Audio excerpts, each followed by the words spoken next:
कहानी की शुरुआत में हम बहादुर को देखते हैं जो लाइब्रेरी में किसी से बचकर भाग रहा था। जो कोई भी उसका पीछा कर रहा था उसे देखकर बहादुर की सारी बहादुरी निकल चुकी थी। भागते भागते बहादुर बुक की एक पेज की फोटो को इंटरनेट पर पोस्ट कर देता है। तभी वहां पर काली चद्दर आ जाता है जिसे देखकर बहादुर की चड्डी गीले के साथ पीली भी हो जाती है। बहादुर उसके सामने गिड़गिड़ाता है लेकिन काली चद्दर बात करने के मूड में नहीं था। उसने अपनी तलवार निकाली और बहादुर को जन्नत की सैर करवा दी। इससे हमें पता चलता है कि सिर्फ बहादुर नाम रखने से कोई बहादुर नहीं होता। अब हम कुछ लड़कों को ऑनलाइन गेम खेलते देखते हैं। उनमें से एक लड़का जिसका नाम चीटी मार है, गेम खेलते समय उसे उसकी गर्लफ्रेंड का मैसेज आता है और चीटी मार को ये लड़की ऑनलाइन मिली है जिसे अभी तक इसने देखा भी नहीं। वो गेम छोड़कर उस लड़की से बातें करने लगा जिसकी वजह से उसकी टीम गेम हार गई। चीटी मार का टीममेट उस पर चिल्लाने लगा कि तू गेम छोड़कर फोन क्यों चला रहा है। तो चीटी मार उसको कहता है कि मैं तेरी तरह सिंगल नहीं हूँ, मेरी ऑनलाइन गर्लफ्रेंड है और मैं उससे ही बात कर रहा था। तो वो लड़का चीटी मार को कहता है कि तेरी शक्ल देखकर तो कोई काम वाली भी तुझे लाइन ना दे।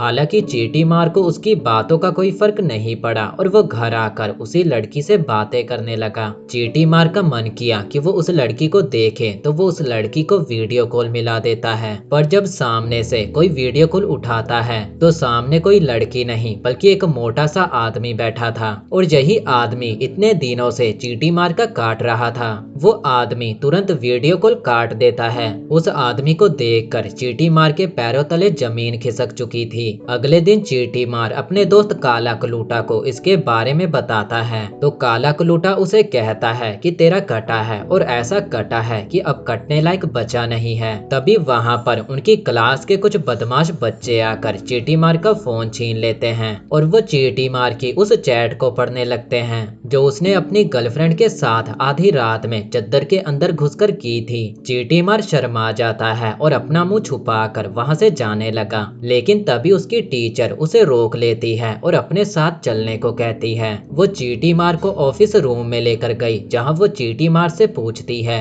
कि बहादुर पिछले एक हफ्ते से गायब है और तुम्हारे डैड उसे ही ढूंढने में लगे हुए हैं और अगर तुम्हें बहादुर के बारे में कुछ भी पता है तो तुम मुझे बता सकते हो। लेकिन चीटी मार उन्हें कहता है कि ये बात आप मेरे डैड से ही क्यों नहीं पूछ लेती। इधर हम चीटी मार के डैड को देखते हैं। उसके पास एक लड़की आती है जो कहती है कि लाइब्रेरी में जो खून हमें मिला है वो बहादुर का ही है और उसे वहां पर एक बुक मिली जिसके दो हिस्से हुए पड़े थे। इधर चीटी मार काला कलूटा को बताता है कि टीचर उससे बहादुर के बारे में पूछ रही थी। काला कलूटा उसे बताता है कि बहादुर बिल्कुल भी बहादुर नहीं था और वो काला जादू में यकीन करता था। वो चीटी मार को वो फोटो भी दिखाता है जिसे बहादुर ने मरने से पहले पोस्ट किया था। उस फोटो में कुछ ऐसे टोटकों के बारे में लिखा था जिनको करने के बाद तुम्हारी लाइफ में एक सुंदर कन्या आ जाएगी। अब चीटी मार लड़की का भूखा था, ओ सॉरी प्यार का भूखा था, तो वो घर जाकर इस रिचुअल को करने का सोचता है ताकि उसकी उजड़ी हुई जिंदगी थोड़ी रंगीन हो।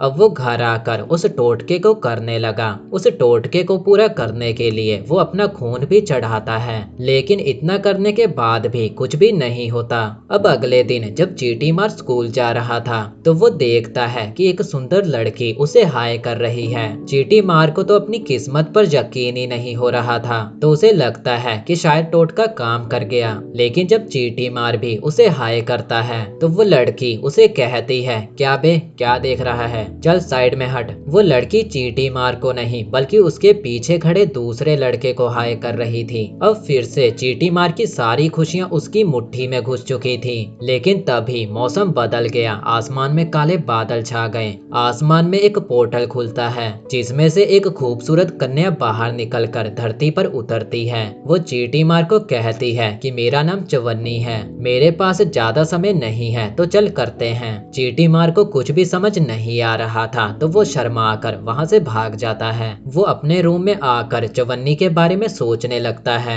और एकदम से चवन्नी उसके पास आ जाती है। उसे देख चवन्नी की धड़कनें तेज हो जाती हैं और वो चवन्नी को फिर से कहती है कि चलो करते हैं। हालांकि चींटी मार को कुछ भी समझ नहीं आ रहा था तो वो अपनी आंखें बंद कर लेता है और चवन्नी उसे किस करने लगती है, लेकिन वो चींटी मार के होठों पर काट लेती है। अब चवन्नी अपने पूरे जोश में आ जाती है और वो चींटी मार को बेड पे लेटाकर उसके ऊपर चढ़ जाती है। वो चींटी मार के कपड़े उतारने ही लगती है कि तभी चींटी मार की मॉम आ जाती है। चींटी मार भागकर अपनी मॉम के पास पहुंचा और उन्हें रूम में आने से रोकता है, लेकिन जब वो पीछे पलट कर देखता है तो चवन्नी वहां पर नहीं थी। अब चींटी मार फिर से काला कलूटा को इस सब के बारे में बताता है, लेकिन काला कलूटा का ध्यान उसकी बातों से ज्यादा अपनी आइसक्रीम पर था। उसे चींटी मार की बातों पर रत्ती भर यकीन नहीं था। लेकिन तभी वहां पर चवन्नी आ जाती है और वो चींटी मार को कहती है कि चलो करते हैं। चींटी मार उसे बैठने को कहता है,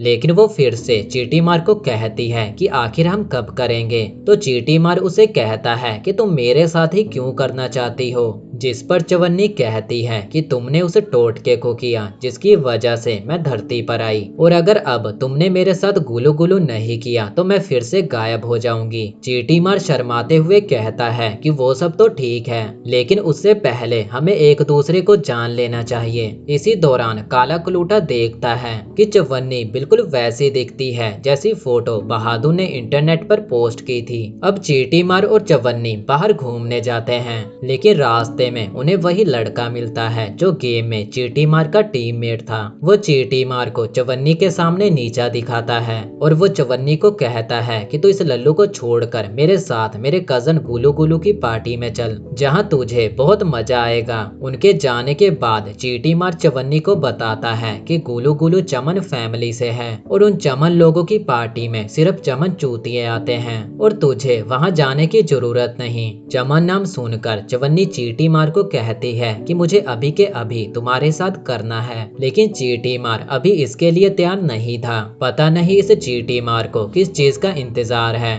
अब चवन्नी चींटी मार से गुस्सा हो जाती है और गुलू गुलू की पार्टी में चली जाती है। इधर काला कलूटा जब चवन्नी के बारे में रिसर्च करता है तो उसे पता चलता है कि चवन्नी एक डीमन है और अगर उसने किसी के साथ कर लिया तो उसकी पावर वापस आ जाएगी। इधर गुलू गुलू की पार्टी में चींटी मार भी आ जाता है, लेकिन वो लड़का चींटी मार को वहां से भगाने लगता है कि तुझे यहाँ किसने बुलाया, चल निकल यहाँ से। लेकिन तभी वहाँ चवन्नी आ जाती है और चींटी मार उसे लेकर दूसरे रूम में आ जाता है। चींटी मार को लगा कि इससे पहले ये किसी और के साथ करे, इससे अच्छा मैं ही कर लूं। चींटी मार तैयार था तो चवन्नी उस पर कूद पड़ी। करने के बाद चवन्नी की पावर वापस आ जाती है और वो चींटी मार को कहती है कि अब से हम एक हो चुके हैं। तभी वो गुलू गुलू को देखती है और वो उसके रूम में चली जाती है, जहाँ वो अपनी तलवार से गुलू गुलू का गला काट देती है। इतने में चींटी मार और काला कलूटा भी वहाँ पर पहुँच जाते हैं। चवन्नी ने उसका कटा हुआ सर अपने हाथ में उठा रखा था, जिसे देख ये दोनों डर से चिल्ला पड़ते हैं और इनके चिल्लाने की आवाज सुनकर वहाँ पर और भी लोग आ जाते हैं। लेकिन चवन्नी उन दोनों के साथ टेलीपोर्ट होकर चींटी मार के रूम में आ जाती है। वो उन दोनों को गुलू गुलू का कटा हुआ सर दिखाकर कहती है कि मुझे इसे रखने के लिए एक सेफ जगह चाहिए।